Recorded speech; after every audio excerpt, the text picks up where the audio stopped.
सतयुग का राम और त्रेता का राम अलग अलग है, संगम युग का और त्रेता का। सतयुग का राम और त्रेता युग का राम अलग अलग नहीं है। जो सतयुग आदि में राम वाली आत्मा है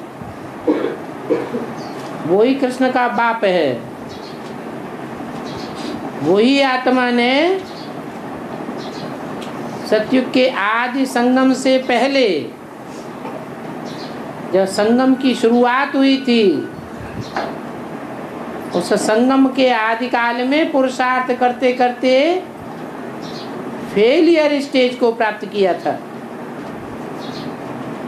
वो फेलियर होने के कारण ही उसकी प्रारब्ध उसको त्रेता में मिलती है।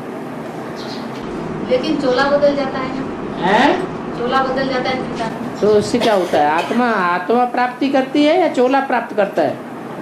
लक्ष्मी वाले सुख दुख की प्राप्ति कौन करती है? हाँ, संगम युग में 84 जन्मों की शूटिंग होती है या एक जन्म की शूटिंग होती है? हैं? कितने बोलती काहे नहीं? तो 84 जन्म संगम में ही मिल जाएंगे 84 चोले? हैं? नहीं मिलेंगे। 84 चोले तो 5000 वर्ष के चक्र में ही मिलेंगे, बेहद ड्रामा।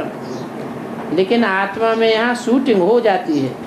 लेकिन बाबा लक्ष्मी वाली मम्मी को बोल रहा है ना, हैं? यानी राम जो मर्यादा पुरुषोत्तम राम, तो वो लक्ष्मी वाले मम्मी का रूप बताया है नहीं, वो प्रैक्टिकल में है। राम और सीता वाली आत्माएं विष्णु बनती हैं। संगम युग में सबसे ऊंचा पद है विष्णु का, जिसे कहते हैं लक्ष्मी नारायण पद। तो ये विष्णु दो आत्माओं के पुरुषार्थ का, समान पुरुषार्थ का कॉम्बिनेशन है।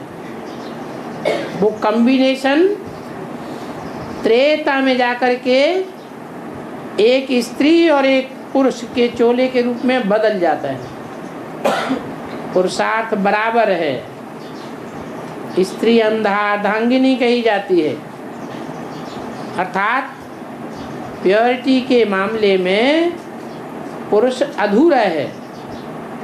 स्त्री अगर अपनी मर्यादा पर आ जाए तो पुरुष को प्राप्ति करा सकती है। प्योरिटी के मामले में भी पुरुष में धारणाएं सारी आ जाती हैं, लेकिन ये प्रवृत्ति मार्ग में ही संभव है, निवृत्ति मार्ग में संभव नहीं है। इसलिए स्त्री को अर्धांगी कहा जाता है। आधा अंग दिया प्योरिटी का तो पुरुष को विजय प्राप्त हुई। दुनिया में सारी ही प्राप्तियां प्योरिटी के आधार पर होती हैं। तो पुरुषों को भी जो प्राप्ति होती है वो पत्नी की प्योरिटी के आधार पर होती है।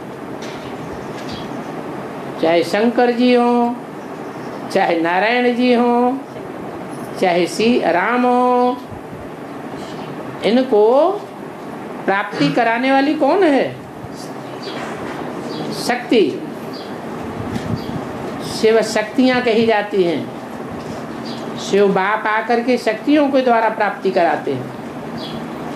इसलिए जगदम्बा माँ निमित्त बनी हुई है। शिव बाप देते हैं प्रजापिता द्वारा, प्रजापिता को विश्व की बादशाही देते, प्रजापिता से जगदम्बा को मिलती और जगदम्बा द्वारा सारे बच्चों को प्राप्ति होती है।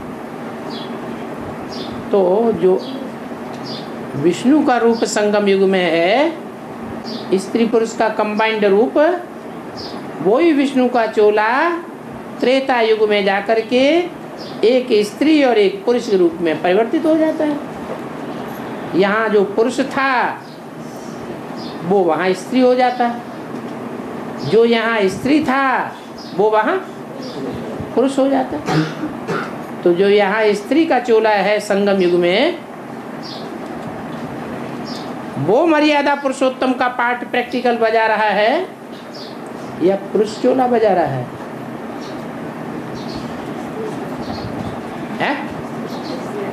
बाप कहते हैं मैं तो विदेशी बन करके आया हुआ हूँ। भारतवासियों की मूल धारणा है जो राम की गाई जाती है, रामायण में जिसका गायन है मर्यादा पुरुषोत्तम, वो मर्यादा पुरुषोत्तम वाली धारणा त्रेता युग का गायन है या संगम युग का गायन है? संगम युग का गायन है।